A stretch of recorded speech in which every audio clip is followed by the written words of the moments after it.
Random study कभी भी कुछ भी कर लिए, क्लास में नहीं पढ़ समझ में आ रहा ट्यूब से देख लिए, कुछ भी बुक उठा लिए, टेस्ट देने ही नहीं है। जो बच्चे ऑनलाइन पढ़ते हैं उसमें 1% से कम बच्चा टेस्ट देता है। टेस्ट अगर दे रहे हैं तो पूरी ईमानदारी के साथ दें। अगर आपको लग रहा हो कि मैं ज्यादा इंटेलिजेंट हूँ, आप सोचो कि पूरे साल में पढ़ूंगा नहीं और एक वन शॉट देखूंगा, अच्छा पहले महीने में कॉन्सेप्ट सीखूंगा, अगले महीने से कुछ नहीं करूंगा। नहीं भाई, अगर आप खुद को चीट करोगे तो आने वाला समय आपको बहुत चीट करेगा। इस बात का ध्यान रखिएगा। क्या करें और क्या ना करें, मोस्ट ऑफ द स्टूडेंट क्या करता है क्या नहीं करता है।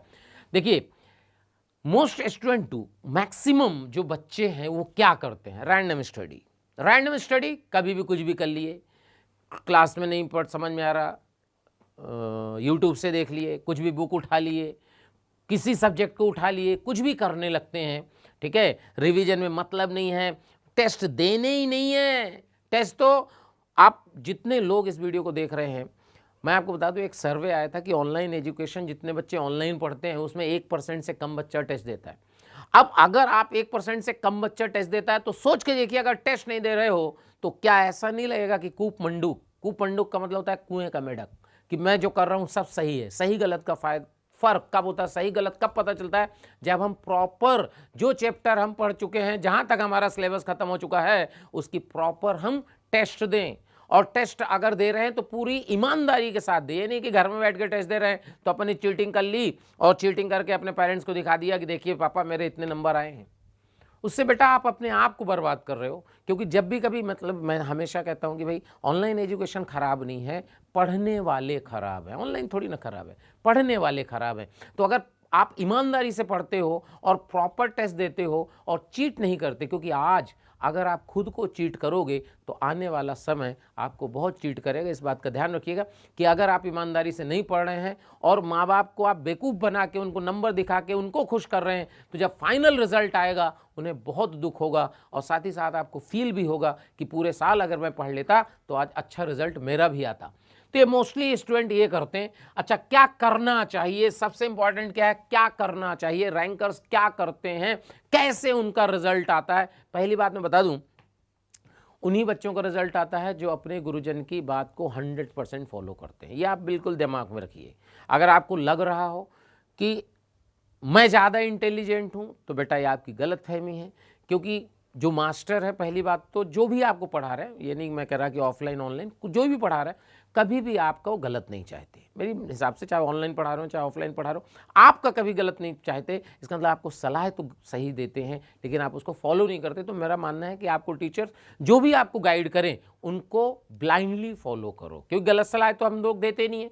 गलत सलाह देने का कोई मतलब नहीं, क्योंकि एक टीचर के सामने कभी कोई लॉजिक ही नहीं है कि वो अपने स्टूडेंट का बुरा चाहेगा। हमेशा स्टूडेंट का टीचर हमेशा भला चाहता है, क्योंकि जब बच्चे का रिजल्ट आता है तो उस रिजल्ट में सबसे पहली खुशी होती है माँ बाप को, और दूसरा जो व्यक्ति होता है जिसे सबसे ज़्यादा खुशी होती है वो आपके गुरुजन हैं। इसलिए गुरुजनों का सम्मान करिए और उनकी बातों को फॉलो करिए, क्योंकि सब लोग आपके रिजल्ट के लिए लगातार काम करते रहते हैं।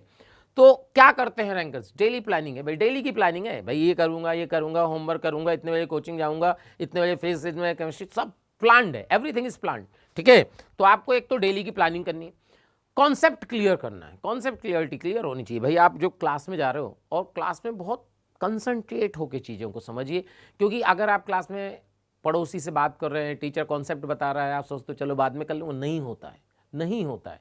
दिमाग में रखिए, बिल्कुल कॉन्सेप्ट क्लियर करिए क्लास में, PYQ करिए, मॉक एनालिसिस करिए। जो भी टॉपर्स करते हैं वो मैं आपको बता रहा हूँ, हमेशा PYQ करते हैं, PYQ को प्रॉपर एनालाइज करते हैं। तो आपको ये सब करना है, इन सब को छोड़ के ना आप सोचो कि पूरे साल में पढ़ूंगा नहीं और एक वन शॉट देखूंगा और मेरा सिलेक्शन हो जाएगा, इम्पॉसिबल है। One shot is good for revision, not for whole syllabus completion. ठीक है, आप ध्यान रखिएगा कि अगर आपको पूरा सिलेबस कंप्लीट करना है तो उसके लिए तो प्रॉपर क्लासरूम अटेंड करना पड़ेगा। वन शॉट से पूरा कोर्स कंप्लीट नहीं होता है, वन शॉट रिवीजन के लिए अच्छा होता है। अब आप सोचिए कि कंप्लीट 6 मंथ्स का प्लान लेके आ रहा हूं मैं, मंथ 1, मंथ 2, मंथ 3, सब आपको 6 महीने का है। तो मंथ 1 क्या है, कॉन्सेप्ट बिल्डिंग। मंथ 1 अब आपका कॉन्सेप्ट बिल्डिंग, कॉन्सेप्ट डेवलप करने हैं, अपने हर सब्जेक्ट में कॉन्सेप्ट डेवलप करने हैं। पहले मंथ में कॉन्सेप्ट डेवलप करेंगे, अच्छा ये मतलब नहीं है क्या इसका मतलब दूसरा जब महीना आएगा तो कॉन्सेप्ट की कोई बात नहीं करनी, नहीं। जो पहला है वो तो कंटिन्यूएशन में रहेगा बेटा। भाई कॉन्सेप्ट तो आपको हर महीने सीखने हैं ना, क्यों? क्योंकि हर महीने आपका सिलेबस आगे जा रहा है, तो ऐसा थोड़ी ना कि आप कॉन्सेप्ट अगले चैप्टर के सीखोगे नहीं, ये ध्यान मत करना। अच्छा पहले महीने में कॉन्सेप्ट सीखूंगा, अगले महीने से कुछ नहीं करूंगा, नहीं भाई, ये तो रहेगा ही। दूसरा क्वेश्चन प्रैक्टिस, क्या दूसरे महीने में क्वेश्चन प्रैक्टिस होगी तो क्या अगले तीसरे महीने में नहीं होगी? ये कंटिन्यूएशन में रहेगा। क्वेश्चन प्रैक्टिस तो लगातार रहेगी, क्योंकि देखिए कॉन्सेप्ट बन गए, थोड़ा क्वेश्चन प्रैक्टिस हो गई, तीसरे महीने से जब बहुत सारा कोर्स हो जाता है तब हम PYQ स्टार्ट करते हैं। ये नहीं होता कि पहला चैप्टर हुआ, पहले चैप्टर के बाद ही PYQ करना शुरू कर दिया, नहीं करना है, नहीं करना है भाई। क्यों? क्योंकि जो एग्जाम में क्वेश्चन आता है 2-2-3 चैप्टर मिला के क्वेश्चन आता है, तो इसलिए आपका कॉन्सेप्ट हर चैप्टर के क्लियर होने चाहिए। जैसे मैं बता दूं आपको, ऑर्गेनिक के अगर आपने GOC आइसोमेरिज्म कर लिया और PYQ करने चले गए तो कुछ नहीं हो रहा, क्योंकि ऑर्गेनिक पूरी ऑर्गेनिक करने के बाद ही PYQ, क्योंकि हर जगह आपने देखा होगा, जो लोग पढ़ रहे हैं उन्हें समझ में आता होगा कि ऑर्गेनिक का क्वेश्चन बिना कार्बोनिल के बनता ही नहीं है, हर क्वेश्चन में कार्बोनिल लगा रहता है। इसलिए आप ऐसे नहीं, आप पहले कॉन्सेप्ट बनाइए, 4-5 चैप्टर हो जाएं, फिर PYQ शुरू करिए। मॉक टेस्ट आपको अब से चौथा महीना, बिगिनिंग से नहीं, जब से आप पढ़ रहे हो, अब से चौथे महीने में मॉक टेस्ट शुरू कर देने। अच्छा मॉक टेस्ट क्या होता है? प्रॉपर 3 घंटे का टेस्ट होता है। जिस माहौल में आप टेस्ट देते हो फाइनल एग्जाम, आपको वैसे ही माहौल क्रिएट करना है। पूरे 3 घंटे बैठने की आदत डालिए, क्योंकि अगर आप 3 घंटे नहीं बैठ पाते वन सिटिंग में तो वहां एग्जाम कैसे दोगे? थोड़ा सा अजीब सी बात लगेगी, लेकिन मैं, क्योंकि आप बच्चे हो, अच्छा जो एग्जाम दे रहे हैं वो तो हैं तो अपने बच्चे ही, चाहे वो पढ़ रहे हो मेरे से, ना पढ़ रहे हो, लेकिन आपका ध्यान हमेशा मोशन रखता है।